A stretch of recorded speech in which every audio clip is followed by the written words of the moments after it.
আগে খাও। না, আগে তুমি খাও। এই নে ঝিলিক, আমার জামাটা কেনা নষ্ট করে দিলে? আমি থাকতে তোমাদের প্রেম হতে দিব না। এইটা ধরো। ঝিলিক, তুমি কি জানো না আমরা দুজন দুজনকে ভালোবাসি? সেটা কখনো হতে দিব না। আমার নতুন ড্রেসটা শেষ করে দিয়েছে। আমার হাত ছাড় বলছি। রুবেল, তুমি যাই বলো, আমি শিরিনের সাথে তোমাকে কখনো মিশতে দেব না। রুবেল, তুমি ঝিলিকের সাথে এভাবে কথা বলছো কেন? সে কোম্পানির জন্য কত লাভ আনে তুমি জানো না? চাচা, আমাকে নিয়ে যত সব ঝামেলা হচ্ছে, আমাকে একদিন সময় দিন, আমি রুবেলকে ছেড়ে চলে যাব। তুমি যেটা বলছো ঠিক বলছো। আমি চ্যালেঞ্জ করছি। ঠিক আছে, তোমাকে একদিন সময় দিলাম, আশা করি কথা রাখবে। ধন্যবাদ চাচা। রুবেল, আমি মার্কেটে যাব। তাই নাকি? দাঁড়াও, আমি হিসেবগুলো করে নেই।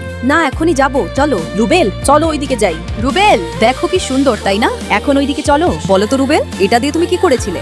এইটা দিয়ে মনে পড়ছে না? কি করেছি মনে করার চেষ্টা করো। আমার মনে নেই তো। চাচা, ঝিলিককে খেলনা মার্কেটে আসতে বলুন। ভেবেছিলাম তুমি কথা রাখবে না, তোমাকে মানতে হবে কিন্তু। ঠিক আছে, পাঠিয়ে দিচ্ছি। ওকে, রাখছি। আমাকে মাফ করে দিও রুবেল, আমি মিথ্যা নাটক করতে চাইনি। ওই পুতুল দিয়ে আমাদের প্রেম হয়েছিল, আর সেটাই তুমি ভুলে গেলে। এখন থেকে তোমার সাথে ব্রেকআপ। তোমার জন্য কেউ দাঁড়িয়ে আছে, পিছনে তাকাও। রুবেল, ভিডিওটি ভালো লাগলে এটি সাবস্ক্রাইব করে দিন।